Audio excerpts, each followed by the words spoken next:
This is power and purpose personified, walking towards justice, fighting for freedom. This is speaking now, empowering the next generation to know how to live with confidence and precision, to move with mastery and meaning. This is a spirit that is free, traveling one coast to the next, escaping the comforts of home. This is finding new friends and exploring the warrior within to destinations amazing, to destinations unknown. This is what it means to keep pounding, to cheer for the home team without hesitation. This is love and life, success and sacrifice. This is Yolanda Trotman, and this is The Conversation.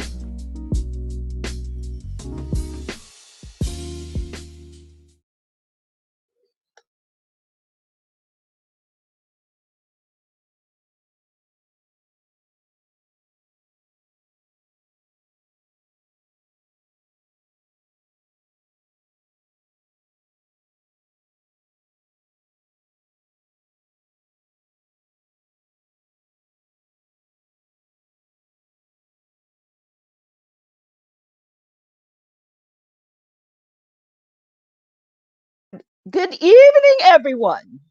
Good evening. My name is Yolanda Trotman. We had a little bit of a technical difficulty. We're fine now. My name is Yolanda, and I am not just any Yolanda. I am Queen Yolanda of Mecklenburg, of the House of Trotman. And I'm so excited that you are all able to join us this evening as we talk about all things Bridgerton. So, to all of my dukes, my duchesses, my princesses, my princes, my kings, my queens, my ladies, and my lords, welcome, welcome, welcome to the conversation. So, listen. We have such an incredible show, such an incredible show. We're going all out. There's trivia. We're talking about all things Bridgerton. We're talking about everything from sex, yes, we're talking about sex, sexuality. We're going to be talking about race, class systems. Oh my gosh, we're going to be talking about all the scintillating details in the raucous first season of Bridgerton. So join me. Pick up whatever it is that you need to relax. We are going to be drinking from the royal goblets tonight for our very special toast with my co-host and our very special guest. So if you have seen the show, you know that this season has been nothing more than record breaking. Lady Shonda Rhimes really gave us her best when she gave us this period piece called Bridgerton, set in London and in parts of the countryside as well, and talked about what was really important to very special, I'll say, members of high society. And then there's other people that are doing other things in the background. So let's get started, shall we? So before we get started, let me first introduce to you my very special guest. And I also want to give you a little bit of housekeeping things. If you have questions, if you have comments, if you want to chime in, you have to make sure that you drop them in the comments so that we can all see them, because we can see what you have to ask us and what questions you may have. And we welcome that. This is a very interactive show tonight. Second thing, if you've not already done so, make sure you share this and make sure that you like, follow, and subscribe at all things at the Convo Pod Show. Now, before we get into that, what I also want to know is, where are you watching us from? Are you watching from Mecklenburg County? What house are you coming from? Tell us where you are coming from tonight, because it is very important that we know where our viewers are coming from, because we have some people traveling far and wide who have been here tonight just to be here in the House of Trotman so that we can have this very raucous discussion of Bridgerton. So let me first introduce you to one of my favorite people on the planet. Many of you all know him from high society. He is absolutely fantastic. And of course, I say that because he's my nephew. He's so fabulous. And let me tell you something.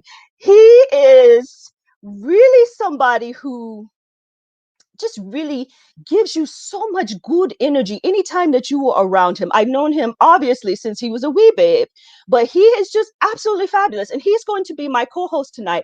And we will be talking trivia and all things high society in Bridgerton. So welcome to the show, none other than Duke Ranzeno of Mecklenburg, the House of Frazier.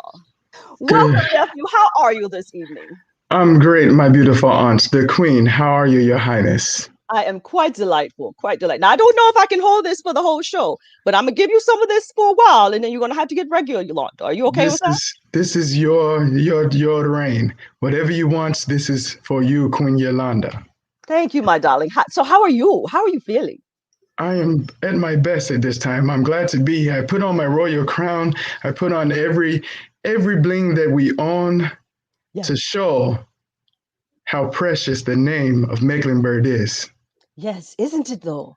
Thank you for having me on, Auntie. You are the best.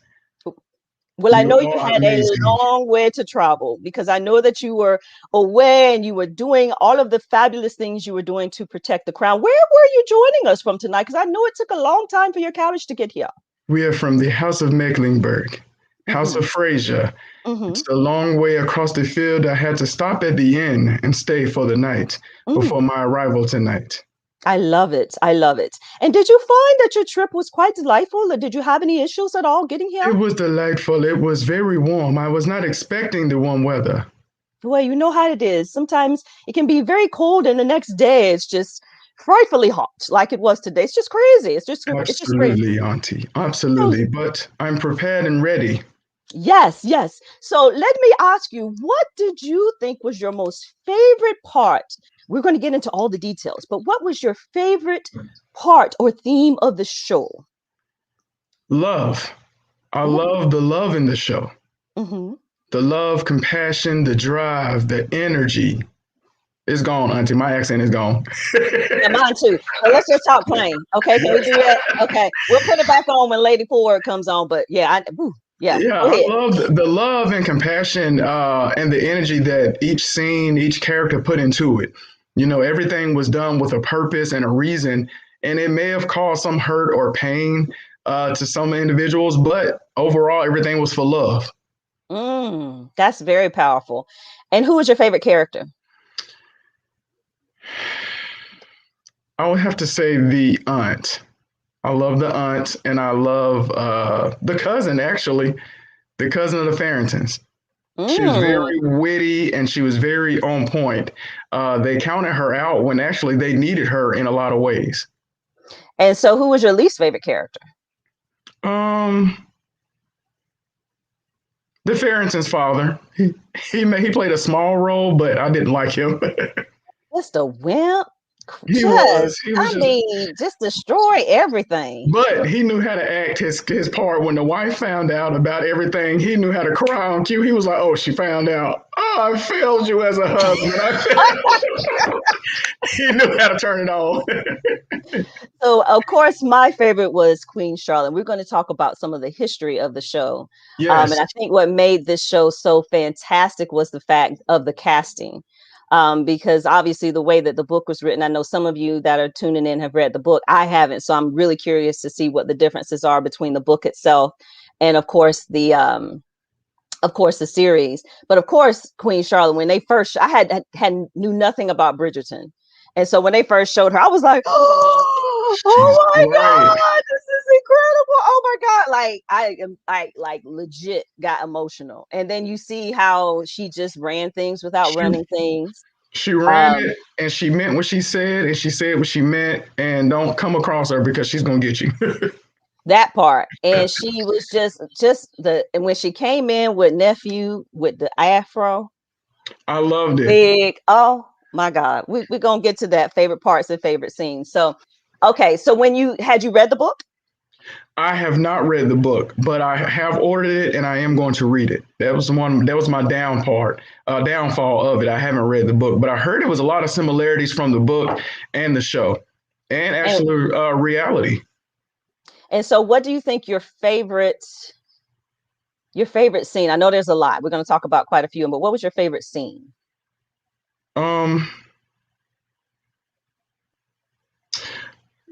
I have two. My first favorite one is when they were doing the debutante, and the queen got up and she looked at her and said, "Perfection." Flawless. That's what she said. Flawless. Yes. Yeah. Flawless. And then the second one was when the queen was with her nephew, and she said, "You're a prince. Charm her." Right. Her. It was like, "You're Prince Charming. Charm her." I love it. Okay, and so did you binge watch it? I did. I watched it probably 3 or 4 times. I loved Oh it that much. goodness. I love it. And Small so, but details, big details that I missed the first time I seen again.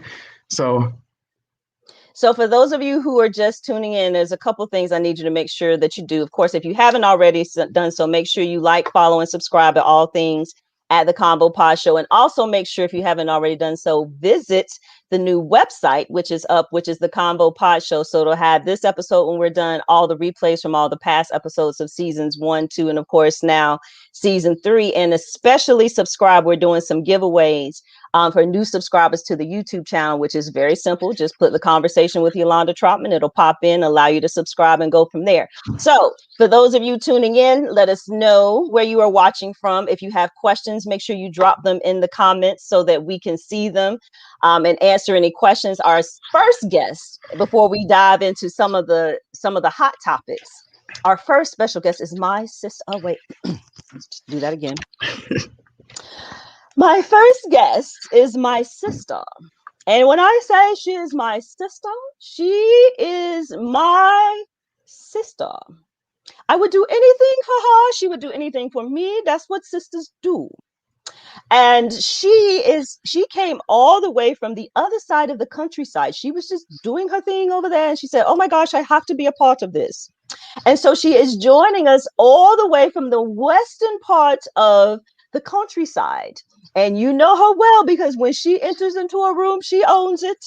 And you know that when people are trying to rise up in society in some sort of political fashion, she is the one that you simply must call. If you don't call her, whether she is the person who helps guide you or not. Yes, I these things I know these things. So welcome to the show. A rousing, raucous applause for none other than my sister, Lady Food of Hi. Hello, beautiful. How are you? Queen How are you feeling, Yolanda. darling? How are you feeling, darling? I am feeling wonderful. So glad to be with you and the nephew this evening. You look yes, Auntie, you look beautiful. Thank you. I got some rest while I was waiting to get here. My carriage was a little bit late, a little bit delayed, but we made it just fine. And so tell me about, before we get into this, and tell me about your crown. I don't think I've seen that before. The emeralds are quite stunning. Thank you so much. The crown is a family heirloom that I discovered as I was preparing to travel. And oh my goodness, it is just simply gorgeous. And I will leave it with you, sister, when I leave if you need it. Oh my gosh, it would just be, I would just absolutely love that. So, okay, listen, let's jump right into it. What was your favorite moment of season 1 of Bridgerton? Oh my God, there were so many. Oh my God, it was probably the introduction of the Duke. I'm sure that was yet. I'm sorry, go ahead. Just the mere thought of the young man just takes my heart aflutter. So that was my favorite part, is to just see him interact the way he did with all of the young women and to see their reaction to him as well. And was he your favorite character as well? Actually, he was not. He was my second favorite. My most favorite character was Lady Danbury. Lady Danbury is a close personal friend, and we have so much in common with our sharp tongues and quick wit. And so I just relate to her so much and love her dearly. So she's my favorite. I think she played her role very well. And your least favorite character? My least favorite. My least favorite character was the brother Anthony Bridgerton. He did not uphold his family honor. And I think that the way that we were brought up, sister, knowing that we uphold our family honor at all times, at all costs, he was quite rambunctious. He led double lives even. He did. He did. He led double lives, and so untrustworthy the young man was. So I will be very interested to see the course that he takes in season 2. Very good. So I think my least favorite character. I cannot remember her name, but she was the young lady who was after. Okay, regular. She was a young lady that was after the king. the one that fainted, fake fainted. That Yes. was yeah. The talk with I call her the competition. yes. She was the urban terminology. She was the thirsty girl. She wanted everybody. She was very pale and very tall, very pale. And she just had that look about her. It was that she was just jealous. Look. She was jealous of everybody. The thirsty look. So let's start with the first episode. So the first episode, we hear all about the issue of debutantes and being presented to the queen. One of the things that I thought was really interesting and that they highlighted very quickly was the role of women versus ladies. How a lady is put on a pedestal and treated a certain kind of way with certain expectations that she be chaste, that she obviously not have had any sexual contact at all with a man, that she be pure. And that they are, at least from birth, like your whole purpose in life is to find a husband. Mm-hmm. And I found that to be highlighted in a way that was, I don't know if it was shocking, because historically I knew that to be true. But to just see it on full display of everything that you have to do for a season of somebody picking you, like The Price is Right.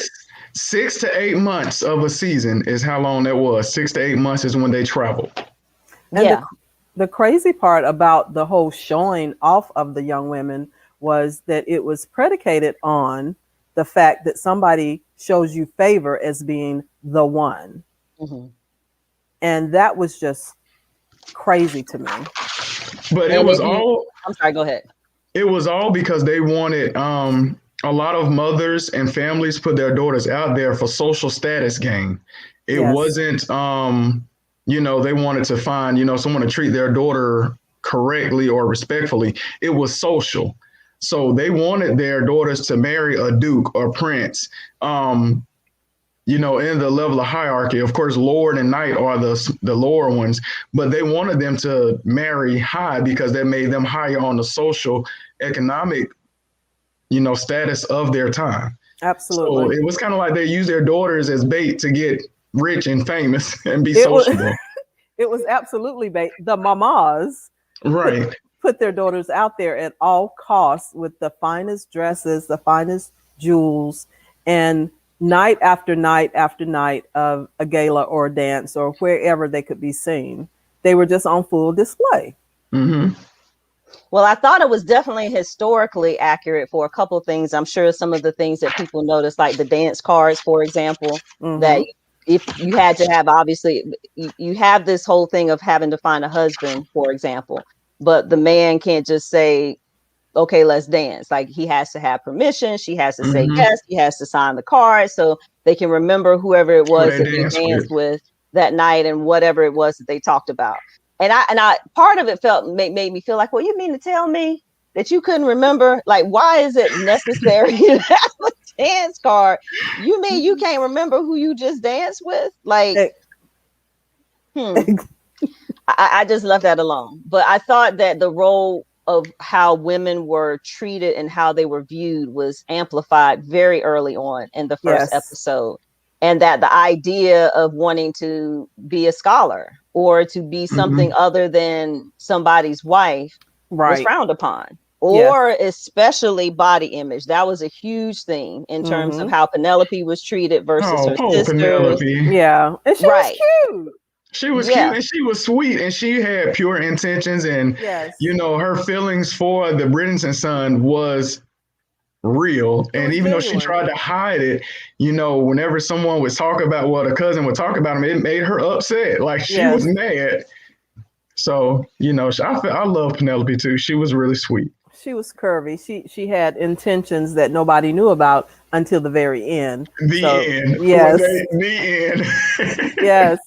And that's crazy because she was the one that was most overlooked. But she's the one who had the most power in all society, and they didn't even know it. Nobody ever paid her any attention. And she took that and became the first news anchor, influencer, Right.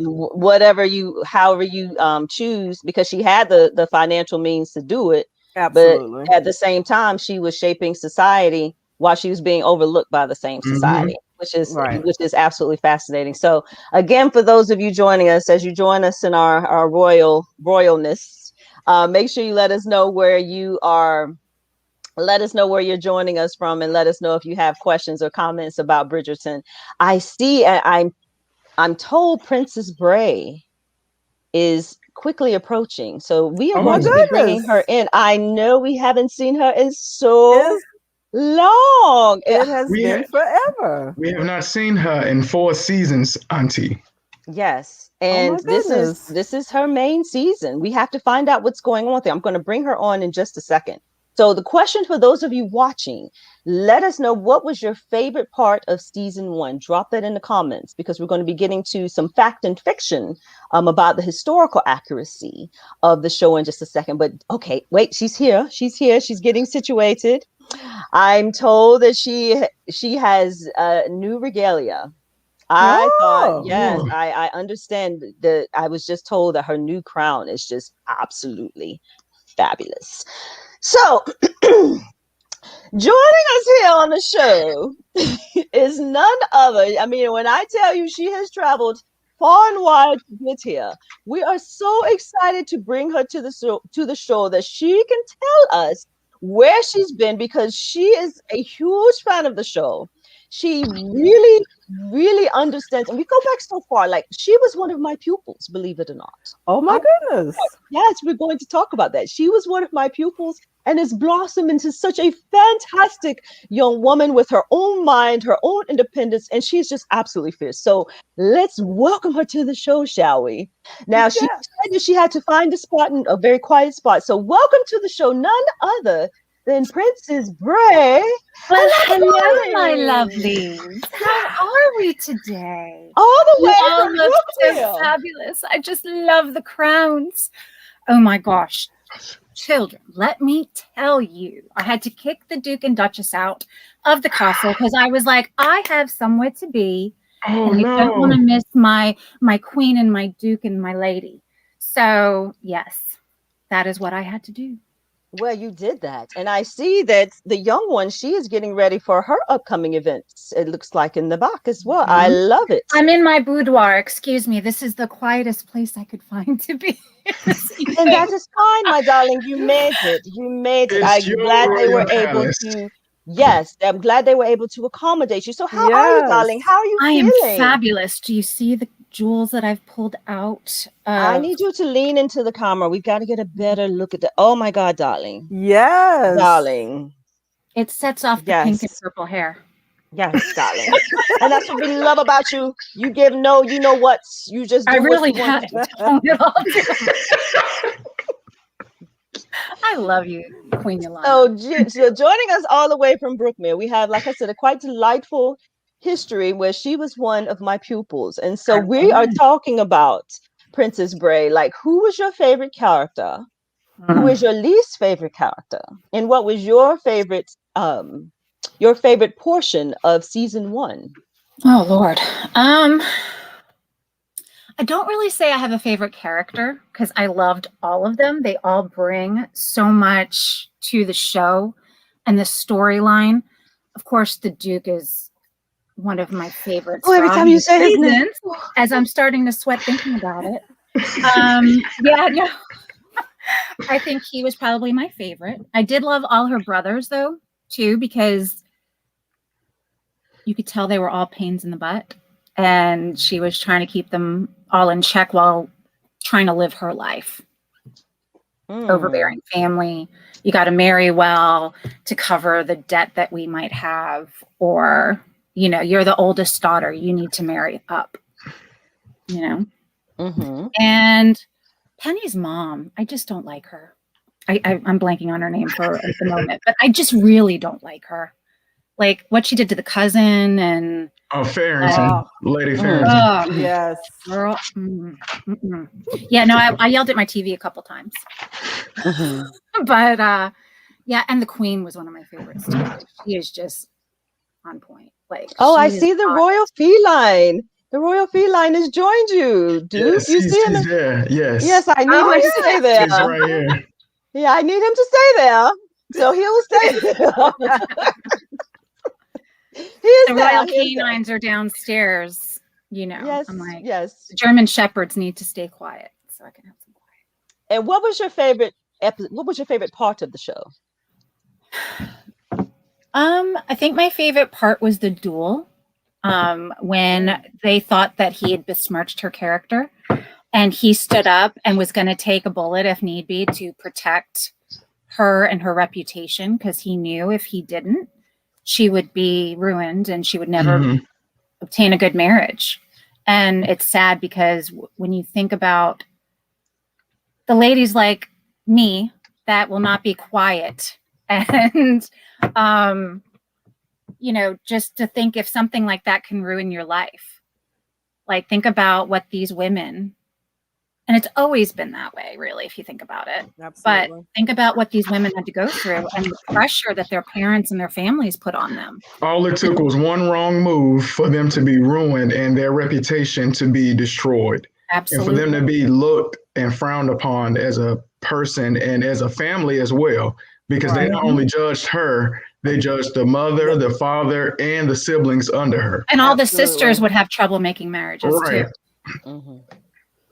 And so did you find, because I found that there's still so many similarities to what women deal with today. Body image, of course, the pressure to marry, well, if you will, being on display. Because you see how us women dress for this, and our lovely Duke can wear a button-down shirt and a tie, but we have to feel the need. I mean, you look fabulous, love. You look amazing. You all do. But I'm just saying that for men, it's just a different. It's a different status. It's just totally different. It can be, especially in that time frame and now. I feel like society holds women to a different standard than men. Men can get away with a lot more things in different ways than women can. And if women do it, like you say, they're judged, they're frowned upon, it's just not good for them. So it's a double standard for men. As men, we want a woman to be a certain caliber and carry themselves a certain way, but we don't do it ourselves, or some men don't do it themselves as well. And if they don't do it, it's, I can do what I want to do because I'm the man. Right. That doesn't prove anything. That doesn't make it right. If you want to get respect, you have to give respect. If you want to be respected, you have to put out what you want. All of that. And I think what's so interesting, imagine if your whole reputation was stopped being seen in a garden alone with a man. Not even doing anything. That's exactly where I was going. Not only just a man, but a man pushing himself on you. Yes. And it wouldn't matter. It doesn't matter. It doesn't matter. She had no say so. None. And I'm not going to say the men don't have it easy either. And just for the fact of they are expected to be hyper masculine. They are expected to carry themselves in a certain way. They're expected to have a certain kind of class and money as well. So you kind of seen it towards the second to last episode when the mother for the Bridgertons was kind of trying to she had a list of, I think she said 15 young ladies that was eligible that he needed to speak. And he kind of like brushed it off and said, I'll handle it when I want to. Right. But, she kind of was pressuring him to get married. It was, you kind of seen where she was kind of putting the same emphasis that she put on her daughter on the son towards the end of the show, but it wasn't as, of course, the men don't go on presentation. They don't have a certain period of time. They don't have a cotillion. They don't have a debut and coming out. She was putting the pressure on them to get married as well. But, But the men do have reputations, such as one of her sons. And so they are talked about in this room and everybody knows what they're doing. But it's okay. Nobody judges them. Whereas the woman that he was going across town to do that with, she was completely judged. Absolutely. But I'm just saying that men had it a different way than women do, Mm-hmm. but Yeah. they still have those pressures. They're just different types of pressures. Absolutely. And It's more of an ego pressure, and this is coming from me. Like it's more of an ego thing and a mentality thing versus a society. You know, as men, we don't want another man to feel stronger, better, or do anything better than we do. So it's kind of like if you have a wife and a girlfriend, I'm gonna have a wife, a girlfriend, and a side chick because I can do that. and men aren't judged for And that. that's okay, you know, and it's Now, okay, you know, it's like it's okay. It's a totally different story. Right. Because Right. the words that women are called when they're assertive, when women stand up for themselves, Yes. when women say, I'm not doing it that way because I'm not going to do it that way. That's the way Right. everybody's always told us to do it. And I'm raising a 7-year-old daughter, and she's got that fire. And I'm like, okay, we need to temper it. But I know she's not going to follow a boy around just because he pays attention to her. Right. Right. You know, Yes. I want her to find that for herself without feeling that pressure that she's got to be with somebody. She can make her own money. She can own her own home. She can do and be that boss and still have somebody in her life, but not needing him. Being with somebody and needing them are two totally different things. It's good to have, but it's not necessary to need. Right. Absolutely. That's You want to right. be happy. You don't want to stay in a relationship because you financially can't leave. Because you're bound. Yeah. Because you're bound by that, you know? Yeah. And we've got generations of women that were bound that way. Yeah. And Look at still the 50s. today. Look, yeah, but what I mean is like, and a woman was divorced, like she was, you know, A strumpet. yeah, what's wrong with her that she couldn't keep her husband and her family together? Yeah. you know what? Blacklisted. Lady Farrington, I kind of got a twist for season 2. I think she might have had her husband killed because of what he did. Let's I get would've. to that. Yeah. Because she's I think destroyed she everything. did. I think she had him killed. Quiet as It a helped her problems. Oh, It- cheers, ladies and gentlemen. We didn't cheers. Yes. Oh, well, I'm sorry. We got ahead of ourselves. So here's to see. We're gonna toast again. You know this, right?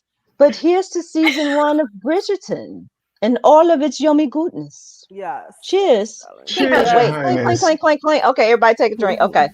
Now, while I do that, Karen Williams is tuning in from Maryland, and she had an interesting comment that she has no sympathy for Penelope. Actually, she said that she was devious.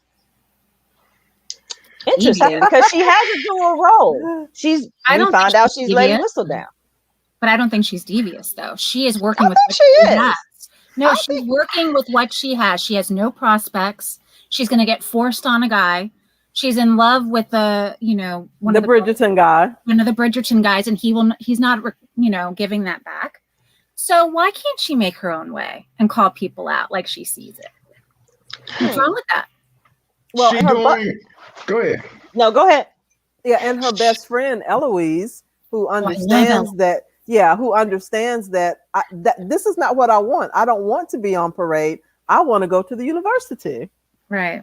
So what Penelope did, in my mind, she used Eloise to see if anybody could catch on to who she was, what she was doing, and what, the information that she got. Because Penelope knew a lot about the adult life of society and what was going on, as well as the general balls and, speculation that's going on. Penelope was in the midst of it all. She knew that nobody was going to pay attention to her, That's but exactly what she was in there enough to know exactly what was going on. She had her foot in the water, but it wasn't deep enough to where she would drown in it. Yes. And not But only Karen that, also- paid let me- attention to her. Well, I think Karen makes a good point, though, that she pretended to be a friend to her cousin. And was she ever really a friend to Morena? Because she wasn't. Like, she was trying to get... crossed the line and tried to take the man that she loved, then she got, That's when she had to cross. That's when she had to kind of pull out her. I don't think she would have done that because she. But did she have to? Did she ever really have a chance with him? Morena was competition. The competition. Well, she started out. She was supposed to be the cousin that nobody would pay attention to, and a burden, really, to her family. No dowry. Yeah. But when she came in, remember, Penelope laughed because the mother said, hopefully she's not country like where she's from. And when she came in, Penelope did a little laugh and was like, she's beautiful. Yeah. Now what you gonna do? Yeah. She went from being the country cousin to the competition. Right. And imagine being in that place in life as a woman. But by a man that's not around anymore. You haven't had communication with him. Your father ships you off to stay with your cousins in the city to hopefully marry you off. Yeah, to hopefully marry you off before you start showing. Like, but I don't think her family knew that she was pregnant before she came. Yeah. But her father, well, again, I think the father sent her off because her uncle or cousin needed, and also social status. If she got married to someone with a higher status, it brought her family from the country and put their name in a higher rank. So what the Farringtons didn't want is for her to be better. Mm-hmm. Yeah. Well, also not over their daughters. Well, also the thing that I noticed is when the cousin was always in the drawing room with her female cousins, the dad, who was her uncle, would always look at her all creepy like. But he was creepy anyway. But he was creepy, sneaky, and he was deceitful. Yes. Just shady as hell, people. You gambled away your family's money. And why you eyeballing her? Because she ain't got it because you owe her daddy. Oh, you're so trifling. But he was watching. Made my head hurt. Let me adjust my crown.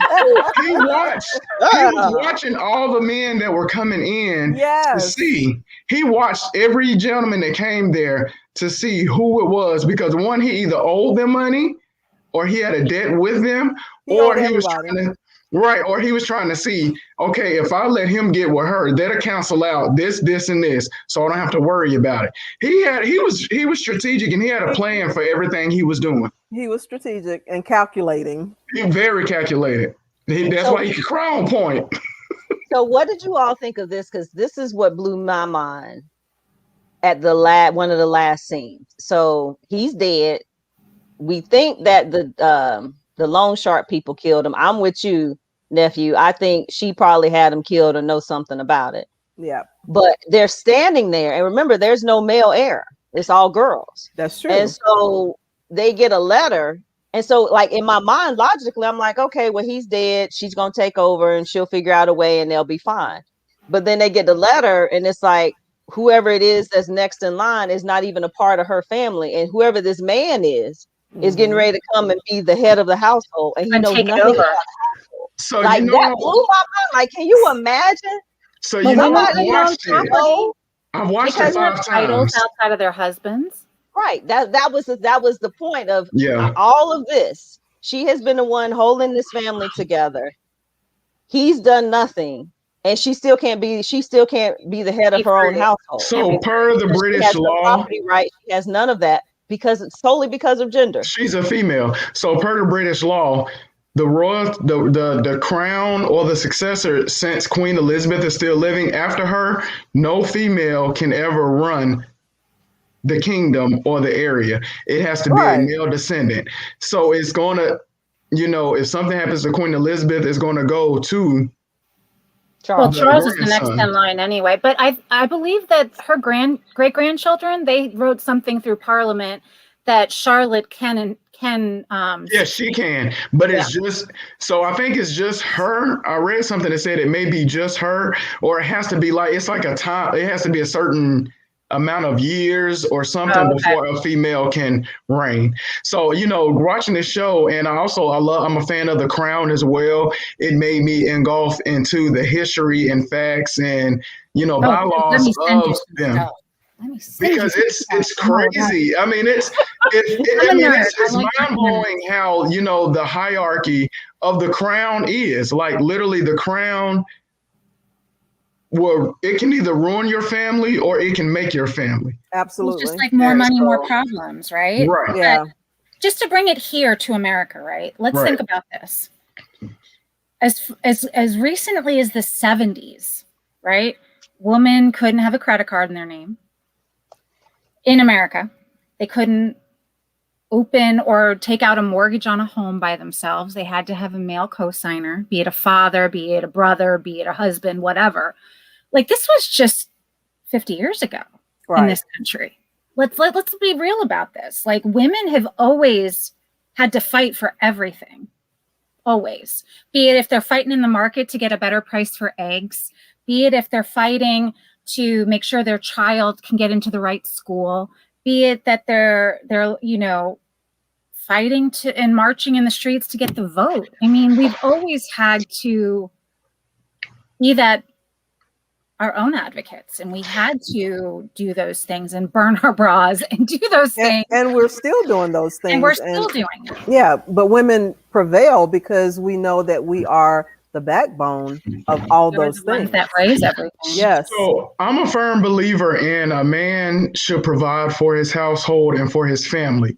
And the woman is the backbone. So if something does happen to that man, the woman or the female knows the ins and outs, what to do, how to do it, because 9 times out of 10, the male consulted with the wife before he made any major decisions.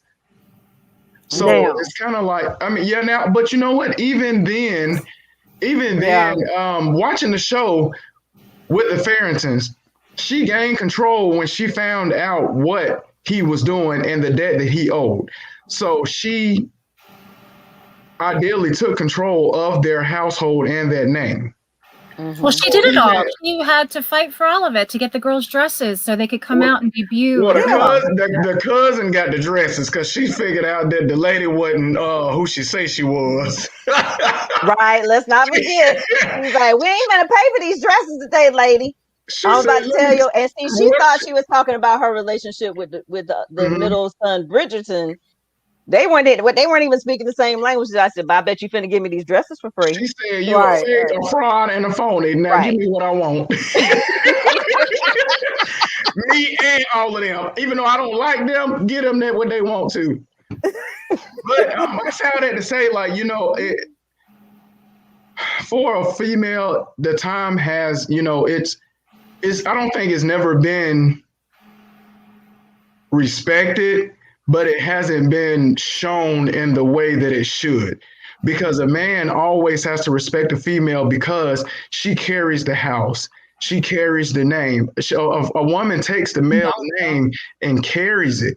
That's what happens with marriage. When you marry a man, you take their last name and you have to carry that name and make righteous of it. You have to carry it and move forward with it. You bear the children that are going to carry that lineage. Right. So the man needs the woman at the end of the day, regardless of how a man feels. You need that woman. Even for me as a young Black man, I look at all of you. I depend on all of you Black women to give me advice, to talk to me, to help me, to guide me through. Because as a man, we don't always make the best decisions. Mm-hmm. We do it out of macho and ego-ness. When we have to come to you and say, listen, this is what I got in mind. This is what I want to do. Should I do it? All right, this is real. That's real talk. Yeah. So let's get to the next topic, race. First, starting with that complete horse's ass, the Duke's father. I could have come through the phone, through the television 15 different ways. Yes. I wanted to kill somebody I've never met. You're such an ass. Least favorite character. You're right. He came from the line of Ike's and Joe Jackson. Oh my God. Sir, what did you just say to this beautiful little boy? Yes. You are the devil. Sir, why are you the devil incarnate? And had no regard for and the his fact wife that she died, that the wife died. All he wanted was an heir. He just wanted a son. Yeah, he just a son to carry the name. You got that son and lost your wife and did not care a thing about it. Didn't think twice. And got your son and still treated him like trash. Yeah, he did to you. I said, oh my God, every time they show him, I just said, I want to fight this man. I don't even know him. It's like, don't let me see him out in public. Because I'm going to take it personally. He's really that dude. Sir. You usually don't see that though. It's always the mother. Like they say, the abuse is heaped on the mother a lot of times. moms are the ones that screw up their kids and have them end up in therapy when they're 40, you know? So to see a dad in that way, you don't see that a lot. You don't see that, you know, hey, Dad, you really screwed him up.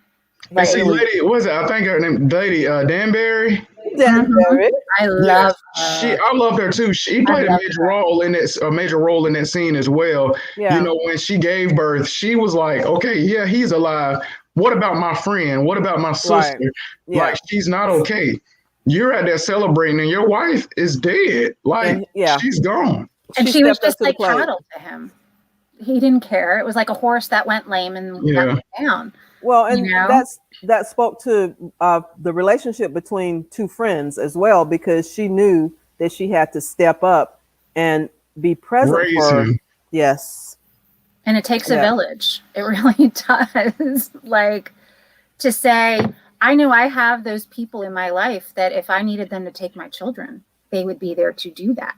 Yeah. And raise my children and be that figure in their life, so they have a real connection with their mom too, because it's all about memories at that point, because the child's not going to know if they're that young or if it's at birth.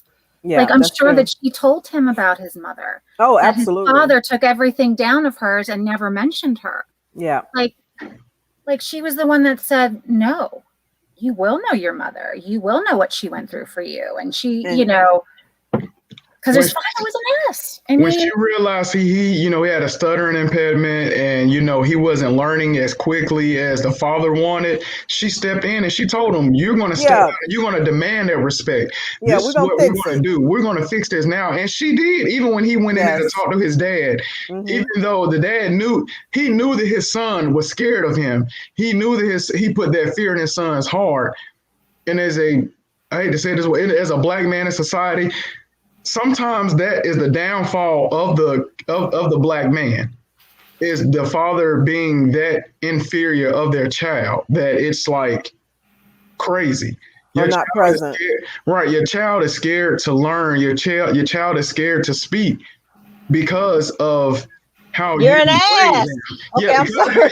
But I mean, because you degrade them in that way, it's hard for them to, you know, articulate. It's hard for them to use their voice. It's hard for them to be an upstanding gentleman and to stand with their head held high and their chin up.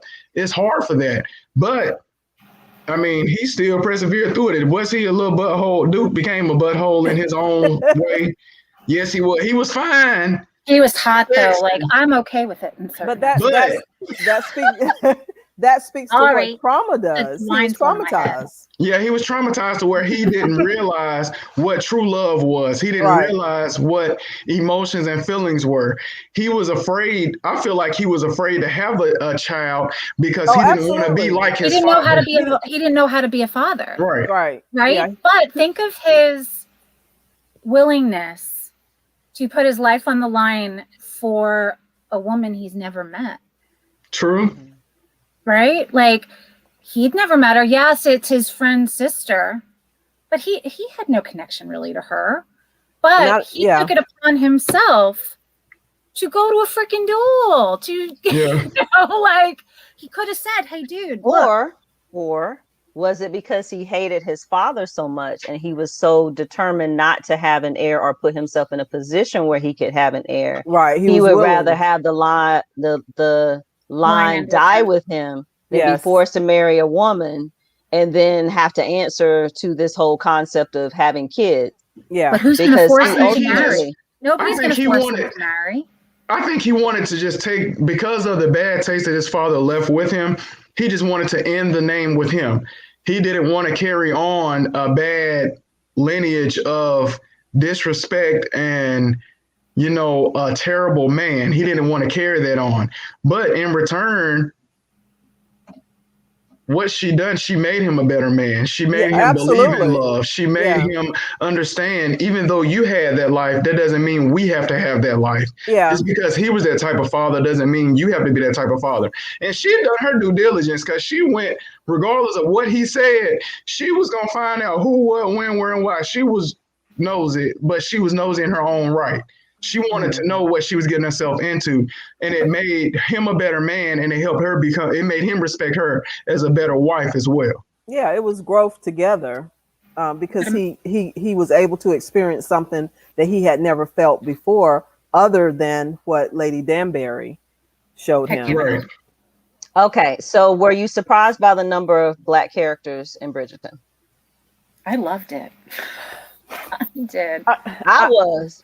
I was like, I love all this Black girl magic, but I was like, I knew historically this is what reality looked like in England. Definitely pre-independence England. Yeah. And that historically England didn't approve and didn't ultimately really encourage the transcontinental trade or any of that, receive the benefits of it, mind you, in goods and services. But that's what society looked like. But most people, I've never seen a period piece that had that many Black characters. Right. You may have seen an extra or a servant or somebody like that, but I've never seen that many Black leads. But I love Hamilton. Black servants, though.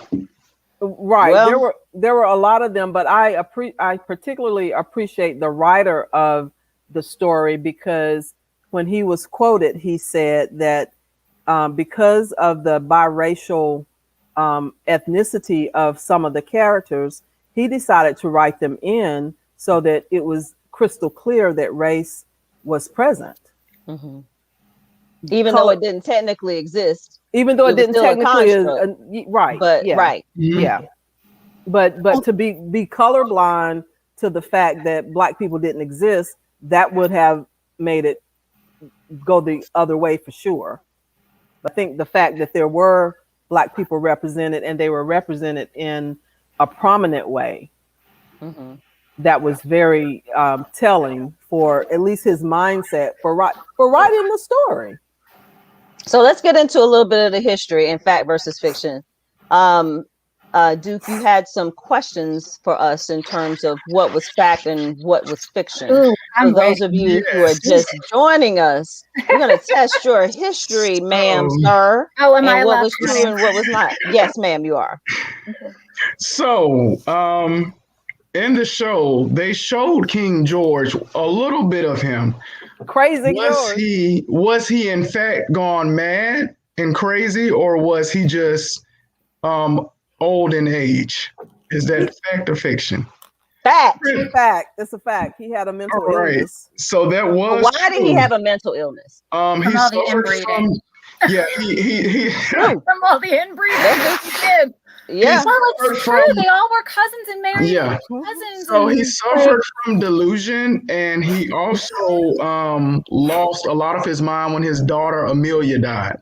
So he was very close with her. Yeah. So that was what they said was a turning block for him, was when his daughter died. That really broke his heart, and he lived in private for 9+ years until he passed away.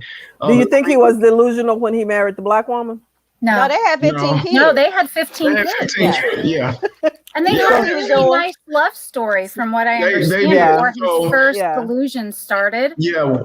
She was. They were in love with each other. They were very much in love. He knew that he was with a person of Portuguese, which at that time was Black in a sense. He knew what he was doing. He knew he was merging two cultures, two different backgrounds together. And I kind of feel like he went delusional on purpose to show that she can run this without me, because ideally that's what she did. That's what she did. Well, she had to fight her son too. Like after he really went, like real life, like history, like she had to fight her son who was trying to take control of everything. Yeah, of everything, and she's like, "Back up, little boy. Like you don't know what you're doing just yet. Like let me handle this." And that's what happened. Like he went away, but it was a while before that happened, because I guess he had bouts of it. Like the first one, it was for a while, and then it came back, and he was fine. And he was good for a little while. And then it happened again. And after each time, she got more and more scared of what was actually going to happen to the country.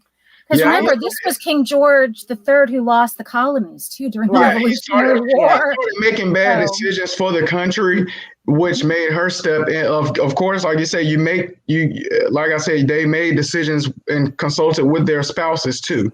So because she knew about everything, she rightfully took the place and made decisions that he would make. She was a queen. Yeah. She ruled at his side. Queens did a lot. Okay, like you look back through history, queens were the ones that made everything possible for the kings to do what they needed to do. Mm-hmm. Period. Because they're the ones that had to keep it all control, and all those courtiers and everybody else who was always wanting to overthrow, to do this, that, and the other. The queens had to hold it together when their men were away. Yeah, Go off on your wars. Go ahead. I'll stay here. I was taken aback a little bit by the prominence of her drug use. Oh, I was getting to that. I said, it's with the opiates. I was like, shit. It wasn't considered bad though back then. I'm going through all of this. Well, obviously it wasn't, Bree. I'm handling all of this. Let me go in. Let me give me a bump. I was like, okay, and then they called it snuff, and that just threw me off. Okay, that ain't snuff. That's not ma'am, snuff, sir. Like, that ain't what we call snuff. But I was like, well, see, in the history, I thought it was tobacco too. Like in history, they said ma'am, that was opiates. I know, I know. She's doing the drugs, and that's her business. Because at the end of the day, she said, "What I say goes, and how I say it." Absolutely. Yeah, I just was. I mean, the fact that it was so in your face, I was like, "Dang!" A lot of stuff was in people's faces back then. She had all of those maids in attendance that were there, so they witnessed it. And like she said, she had that one man that told everything, so there was no secret that she did it because he told everything. He knew everything. Did you not think that the rest of them were all doing it too? Of course. Come on. This was not illegal then. This was not considered. If the queen said, "Okay, let's do it," right? Then why can't I? Say do it. We can all do it. Think about the stuff though that happened all the time. I mean, they would have affairs left, right, and center. Everybody knew. Everybody just looked the other way, But if it was just things were let go. So the other thing was sexuality. Okay, let's just deal with the elephant in the room because my God, we're gonna have to probably have a second part. We ain't gonna be able to cover everything in this one episode. Hold on, I'm getting all that right now. Wait, hold on. All right, everybody's watching. I need to know. Warm. Real talk. Girl, I love the fan. The first time the dude pulled out, did you realize that he was actually pulling out? Yes. I was like, because he was like, first of all, this is so short. Like, this ain't even two minutes. But okay, I get it. It's red night, that's fine. But when he rolled over, it didn't dawn on me that he pulled out because I'm like, as a woman, we know what a man does as he pulls out. There's usually a lot more commotion. Right. Yeah. Rolling over and okay, how do you feel? Her the perception that he could not have children because of back then, in now terms, because of medical reasons, he could not reproduce. When ideally, he didn't want to have a child because he didn't want to carry that name. So all they had then was the pull-out method. So he just pulled out. But again, and this was one of my questions that I had that was true or false. She was not aware of it because protect their innocence. And when a young lady is a debutante at that time, they don't talk about sex. They don't talk about. They have no knowledge. Orgasms. They don't talk about children, how they're reproduced. They don't talk about none of that until they get married, like the mother did. They compare it to animals. Acid hounds getting it in. What in the world? They compared it to because the mother didn't know how to talk about it or explain it. Nobody explained it to her. She just know that she did it. It happened. But once she found out. Oh, once she found out. I'm going to get a baby tonight. She went down there and she said, "Tell me how children are made. Don't hold back. I want you to tell me everything." Tell me everything. So lady in waiting told her what happened. She had a plan. She walked around that house like, "Oh, I'm about to find out right now." Okay, so that part. So once she devised her plan, a comment that was made to me was if the roles were reversed, even though they were married, it was considered rape. Because I heard that online too. Yeah, because she was determined and she would not give up, and she held him down until she got what she needed. If the roles had been reversed, then yeah, it would have been rape. But Oh, absolutely. I think it absolutely was. And the scary part is that spousal rape didn't really become eliminated as a thing, at least here in the US, until the 70s. right. So a man Yeah. could do whatever he wanted to do with his wife, and he Whatever. could never be convicted of rape. No. Versus her, I think it was. I think it was in the I think classic it was sense, too. because he was like, stop. Right. And she was like, I'm finna flip you over and I'm finna get this here pin. She did it. It wasn't even 15. She did it, but in a Look, we finna go there. So you look. Did you see the look on her face? She was like, right. she did it. Like she she rolled did. him over and No, this is the did thing. that He tug didn't- and was like, you he finna didn't give me know- this here sperm tonight, sir. He didn't know what she was doing. She knew what she was doing, but he didn't. So when she flipped him over, he was like, "Oh yeah, she getting it in. She riding it, like, yeah." But then when he was getting closer, he was like, "Stop!" She was like, "No." He was like, "Oh my gosh, she got me." Yeah, she I mean, Okay, but he was deceitful to her, and she was revengeful to him, in a sense. she was very aggressive in making sure that her voice was heard in her space. Is that what we calling it? That's what we're gonna call it. Because the Duke, He knew it. She The didn't know. man's sperm. He said, stop. No, That's right. he It's knew. unwanted sexual contact. He It's at knew. least an assault. I'm just saying, take this off with us and put the lawyer hat on. That's an assault. It's a sexual assault. I mean, It we is. call it what it's worth. Now, would it anything was. happen to her? Would anybody believe it? Back No. then, heck no. Well, No. Well, he would never admit to it anyway. No, Just he like no, men he would don't not. admit to being assaulted now. Yeah. He They didn't don't admit to report it. because it's embarrassing to them. He didn't admit to it, but he acknowledged it, and he punished her for it. Right. Because this Yes. is what you did, and Yeah. this may be the outcome. This is now what we do. We stand in separate rooms. It's like he didn't want to do it. There's no more but- marriage. Yeah. Right. And you can't have no more good either. No more Right. peeing for you, ma'am. No No more for you. No more But for again, you. too, though, she had to But make that decision because he told her, Hmm. I'm not having children. He took it off the table without even consulting her about it or explaining to her why. She had to find out on her own. But Well, that's why I say he was deceitful to her, because in her mind, she was thinking that it was medical or it was some reason why. Right. It But wasn't Ren- emotional. He got injured riding a horse, so But now Ren- he can't have kids. But But Ranzeno, ideally- Duke of Mecklenburg, that goes back to something you said in the very beginning. She loved him enough That she overlooked it. that she was willing to do her due diligence to find out how he ticked, because he was emotionally incapable of going there with her. Yeah. She loved him enough that we're gonna figure this out. Yeah. So I She applaud still her for took the that. pin. She asked her brother early on in the episodes, what happened to him, and the brother explained that he grew up as an only child. The father hated him. That gave her Then- something to dig. That Yeah. made her dig even more. Then she talked to the Dukes, the head of house lady. I can't think of her name, but his head maid or whoever. Yeah. talked to her about it. Governess. Then she got information about the mother and the father and their marriage and their relationship. Then she went and found the letters that he wrote to his dad, and that made it even deeper. Yeah, she understood then. Clicking like, okay, But it shows marriage. yeah, Like, marriage is hard. Like, Yeah. it's not an easy thing. And I always No. say, like, it's not about the wedding. The weddings are beautiful and they're nice and they're romantic. But that's it's not like, the who's marriage. taking out the trash? Yeah. Like, like it's the everyday stuff. And The wedding is you the ceremony. right. And then the marriage is life. I mean, if it takes work. It takes communication. It takes openness. It takes knowing that you might love your spouse, but you don't always like them.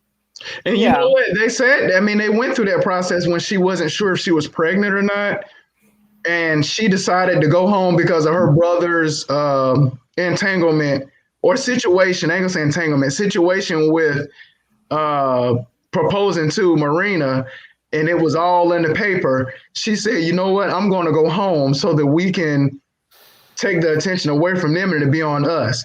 And he was like, I'm going to go with you. She said, no, you're not. He said, we might not be a house in unison, but we're not going to be a house divided.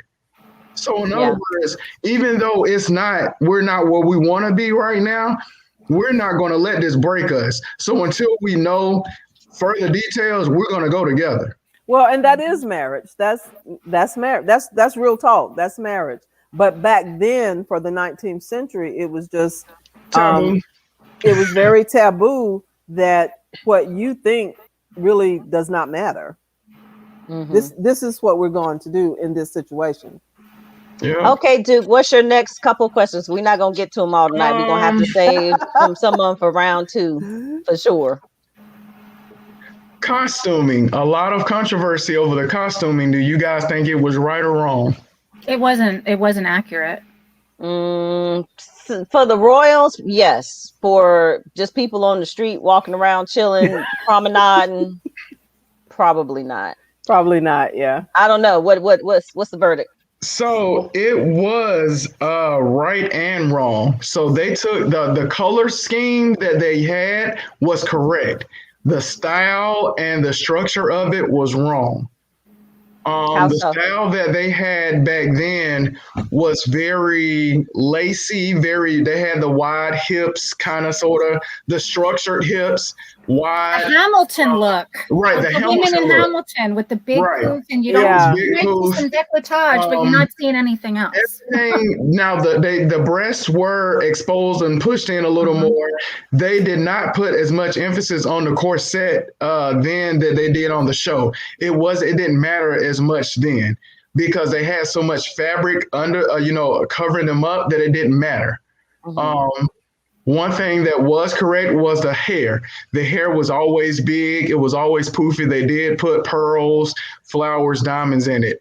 But the main thing they say was correct were the color schemes of it.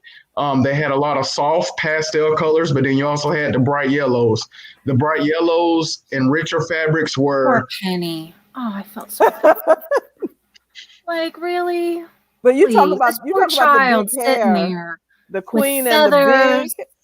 Oh, well, she looked fierce. I don't care. I would wear that any day. Dress me up. Yeah, so the hair and the jewelry was right. So your jewelry and your crowns and tiaras were passed down from generations. Mm-hmm. So there wasn't something like you just had in your house. Well, look at these tiaras. These are based off of stuff that has been seen through history. Absolutely. I went to London. I went and saw the crown jewels. And let me tell you, they look fake. They do. They're so bright yellow and so red and so green. So pure. It's so clear. So bright and all these really bright colors that we don't see that as much now. But all of these things that, they're based on lovely. By the way, anyway, let's do all right, so the last one that I'm going to do is I'll do 2 more. The power of the gossip paper. Is my God, that was the last thing I wanted to touch on. Oh my God, Lady Whistledown. So they called it back then, it wasn't a gossip paper, it was called the scandal sheet. Yeah. Mm-hmm. So that became evident in the 18th and 19th century to where that was their way of entertainment. That was their Observer. That was their Gadsby Gazette magazine. That was their magazine. That was their WeTV, their Bravo. That was their Housewives. That was their reality was the paper. Now, back then they did have multiple versions, but they all had the same story, different details, but the same people. So that was their way. A lot of people didn't realize back then, but they typed everything up. So every paper that was printed was either handwritten, and you're not saying, 5 or 6. They were produced, they were handwriting hundreds of them, and it was done in a matter of an hour, 2 hours. So they had to get them across London so that everyone can get them and see them and know what's going on to be the gossip for the next day. So that was a true statement. Okay. What else? I you love got? how the queen wanted to know and would read it too. Yes, Like, I the queen, love that the queen was like getting her dirt. and that is true. She wanted to know what was going on in her queendom, and that was how she got it. Now, who knew more information than she knew? That's what she did not know, and why she wanted to find out. Well, Penny was so unassuming too. Like she could be a wallflower. People didn't pay attention to her, so she was in the perfect position. She was the perfect setup for what she was doing. Right. And what's the last one you got, dude? So we kind of talked about it early on in the conversation. Did women earn their own money? Depends on what kind of women you're talking about. Yeah, farm women had their money from selling their eggs. So the answer is yes, they did. For the higher society women, they made their money through education because they were housewives and they educated their own children. Now, you did have, like in this movie, the young lady that made the dresses and, the housekeepers, they also made their own money as well. So women did have their own way of making their own money and funds for their family. And most of the women kept it for what they kept making reference to as their diaries. Right. Yeah. The diaries is what money that is given to the husband to make sure that pretty much you paying the man to marry your daughter. Exactly. And I've got so many problems with that. Yeah. So when the Duke denied, that's a whole nother show. That's a whole nother show. But for the Duke to deny it and to say I don't want your diary, put it in a trust for her, that showed that I don't want to marry her for this money. I'm not marrying her for what your family can provide for me. I'm going to take care of her. I'm going to provide for her. I don't need you all's help. I don't want the money that you all have saved up for her. Use that elsewhere. That was a thing for me that I did appreciate of the show because he's not like the rest of the gentlemen and men in the area. I don't need that. I'm marrying her for love. I'm marrying her to build. I'm marrying her because I care about her, not because I'm going to get this money. Though, that's what I was talking about. Like his character of willing to be shot by a good friend because he did not want to shame her in front of her brother even. Like he knew that her prospects would be done. She wouldn't marry. Or she would marry that old guy, the scary old guy. Oh my God. No. Oh yeah. Yeah, that he got his ass whooped twice. Put that out there. He still came back. And he was offended, y'all. He was offended. Yeah. He was like, what do you mean? Like Burbrook. That's what I was trying to think of his name. Aaron Burbrook. Bless his heart. You got socked in the face by Daphne, and then the Duke whooped your ass. He was in a dark alley. He was a pedophile. Yeah. He was. Yeah. So how do you guys feel about this? Uh-oh. The homosexuality acts for the artist. Let's get I thought to it that. was honest. I thought it was very honest, and I loved the conversation that he had. Obviously, the middle brother, his name escapes me. When he walks in, he's like, "Oh, what the heck?" Right. And then, of course, it's like, "Oh my God, you're married!" Like it was all of that shock behind it. Yeah. I don't know if he was necessarily shocked by seeing him with another man, but I think he was shocked when he found out that he was married, because that's what seemed to be the bigger shock for him. I don't think it was either one. I love the fact. God, this got to be on the second. We got to do a second show. But I love the fact how they really explore sexuality, and like what you saw there, you would never see that in the Bridgerton house or the feather. Right, exactly. The fact that Bridgerton, right, and but then you saw sexuality and all this openness, just oh my God, everywhere. That's a whole other show. We have to get to that. But I thought it was really interesting that they addressed it and put it out there as reality, because oftentimes you don't even have the concept of it in high society, if you will. But I think it was very honest in the fact that he said, this is who I am. This is my wife. And I don't recall if he said whether or not she knew. Does anybody remember? He did know. No, they were swingers. She was doing the girls and he was doing the boys, and they was doing everybody together. Because she was there. Yeah, she was there. Remember, the Bridgerton son went in the room with her and the other female. Right. Oh, that was Benedict. the wife. Yeah, that was the And wife. he went, and the husband was in there with the man. The But queen is scandalized, y'all. The so queen's listen. scandalized. listen, I don't again, I don't watch it over and over. I paid attention to I other missed details. that. They were at a ball, and the Bridgerton son was looking over at another man, and the artist came over and said, "Oh, so you see so and so over there?" And he drank his drink and walked off. Mm-hmm.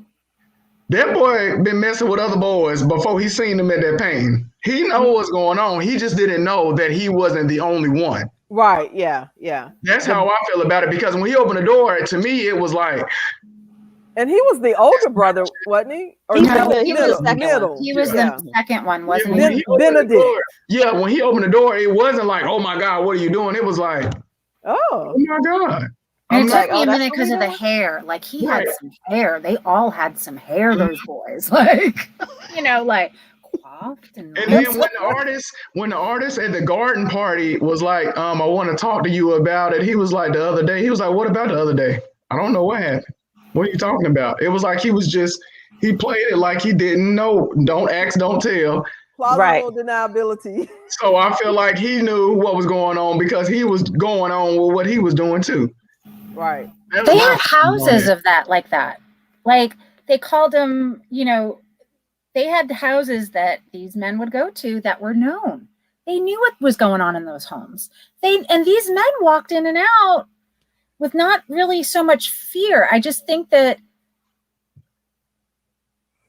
it's a fact of life. Like, and why shouldn't it be spoken of out in the open and talked Right. about? Absolutely. You know what I mean? Like, Yeah. we're talking about women who don't know how to reproduce before they get married because their moms Yeah. don't want to scare them. Yeah. Well, why can't we go on to the other side and talk about, the community that was there forever? Yeah. Sexuality. Right. Because it wasn't open. It's never been an open topic or subject until recently, in the past 10, 12 years, maybe. And that's It's always debatable. That But that's too. another show. It's Yeah. always been there, but it hasn't been as public. It hasn't been as accepting, and hasn't been as, normal. Now it's more normal than anything. It's okay to see two women or two men together. It's okay No, for people still lose their minds, though. Like, Oh, you yeah. have two men in a commercial. You're right. Like, they lose their people still are so wrapped around the axle about it. I'm like, they're like, well, how do you explain that to your children? I was like, I tell them love is love. Right. Like, Exactly. If you find somebody you love, what does it matter? Like, why don't we see them in more commercials? Why don't we see true life families in more commercials and more out in the open? For it to be reality, TV is not reality. Mm-hmm. So we're gonna wind this down because clearly we're going to have a second episode. At least Oh my two more. God! And I need to because, be there from the beginning because I have no idea what you guys listen, talked about. We before I didn't decided. get to the socioeconomic stuff. We didn't really get into the sexuality piece. There was a lot that we didn't cover. Well, it was a long. It was a long. It was a lot. It was There was a and lot covered. yeah. And I think that and even some of the things we saw towards the last few episodes, we didn't get a chance to cover that as well. So we will all have to come back and make sure that we cover that as well. I want to wear So, this again. Absolutely. oh my gosh. Yes. I'm going to change my outfit though, but yes, Yeah. all of this.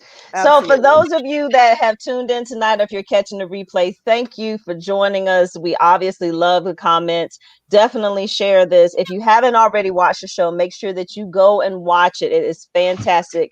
You're probably going to binge watch. It's the first show I binge watched 3 days in I binge years. watched it. I did I it did in the too. morning. I did it straight. I I couldn't did help it myself. one day, I did it and straight. I've watched it multiple times. Like, I Yeah. just love it. I did it one day. Yeah. Well, the same. Eloise, I'm excited for season 2 because it's all about her, and Yeah. I'm really curious. 'Cause Eloise, I've not read any of the books. Eloise, Penelope, and the Duke and the Duchess. That's what it's going to be about. Well, they and, better bring the Duke and because the Farringtons and who got her estate. Right. Who gets her say, who is this person coming in? And I'm fine if they show the Duke's booty a few times. I'm okay with Yes, that. At I'm least fine with They that. showed- Yes. they Show showed his body chest. a whole lot. They Like, showed let me see everybody. that often. and why do you Thank think that you. the demographic is women? Oh.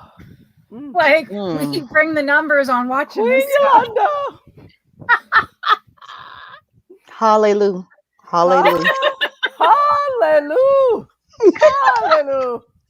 But listen, yeah, again, if you haven't already done so, make sure that you like, follow, and subscribe at all things at the Convo Pod Show. Make sure that you check out the website, which is theconvopodshow.com, to catch this episode and the replay. And of course, if you haven't already done so, make sure that you tune into the YouTube channel. Drop us your handles real quick so that we know. I didn't put that in a banner, but I will definitely put it in the show recap. So Duke Ranzeno of Mecklenburg of the House of Frazier, sir, where can we find you on the grams of Insta and the Book of Faces? You can find me in the YouTube. Where can we find you? You can find me on both Instagram and Facebook as Ranzeno Frazier. Look me up. Send me a friend request, send me a message. I will add you, conversate with you about various topics, current events, politics, fashion, love, life, everything. All of those beautiful things. Now, Lady Ford of Sunset. Yeah. Where can we find you on the grams of Insta, the Book of Faces, and the Twitter? If you have that, where can we find you? You may find me at Ford14. On the Facebook, you may find me at Annetta Watkins-Foard, Foard, from the House of Ford. Yes, I love it. And finally, Princess Bray, where can we find you on the grams of Insta, the Book of Faces, and the Twitter, if you have it? So on the gram of Insta, I am at Preiss22. And then on Facebook, it's Nicole Sparks Preiss. No Twitter, I can't. Right. I can't find that many letters. Like, I need it all. It is a lot. So thank you so much for joining us tonight. Listen, we could not cover it all. We tried. It was so much. We had more trivia. We've got more trivia questions. And I think we shall maybe give away some bling next time. That will be like the grand prize. We shall do that. And we will be, you will see us somewhere in the in Mecklenburg, somewhere. We will be dressed up just like that. Somewhere, because you know what, we can. And that's our business. This is just too good. This is all just too good not to. And that's a for sure right on. That is a for sure right on. All right. So join us. We will be back probably in about a month or so, because we definitely got to do a second piece, especially getting into the major issues of race and sex, because that's the overarching issue. Absolutely. Absolutely. A toast. I've drank all mine, but okay. Well, okay. It's okay. I did too. Here's to Bridgerton. Thank you, Lady Ford. Join us for the after party. At some point, we'll be live, because we still have more libations. We can't talk about that. It's none of your business. But we are here in the House of Trotman. Now, Princess Bray, you shall join us here at the House of Trotman next time. We shall make it happen. So we will make it happen. The royal goblets and the libations. Absolutely. With it. So here's to Bridgerton. Clink, clink, clink, clink, clink. Clink, clink, clink. Huzzah. Enjoy the show. Thank you for watching and tuning in and chiming in. We shall see you soon. Ta-ta. Oh, the